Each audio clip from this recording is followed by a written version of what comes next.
discovered it? Well, Saturn's a big un and has always been visible. The Greeks and Romans called it the father of the sky. Later on, we saw that there was something around it which confused everyone no end. Was it a funny shape? Was it two moons right next to each other? I'm looking at you, Galileo.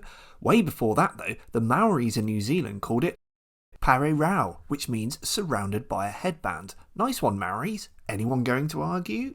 What's it like to visit? Saturn is 736 times as big as Earth, but only 100 times as heavy. Gravity's about the same. Must have got something wrong there. No, it's basically because it's a huge ball of gas that gets thicker and thicker as you get towards the middle. If you could put Saturn in water, it'd actually float.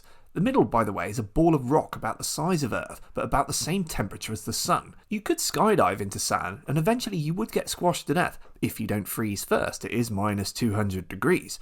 Maybe slightly preferable to hitting the ground in the middle, each to their own. Just don't plan your landing spot too carefully, as the winds are 1,000 miles per hour, so you're going to miss that stadium.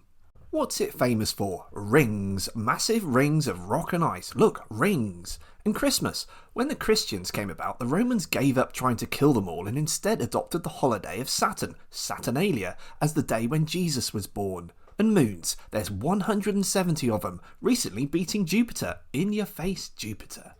Have we been there? Well, we've not landed on it, but rather stalked it for a bit and then crashed into it.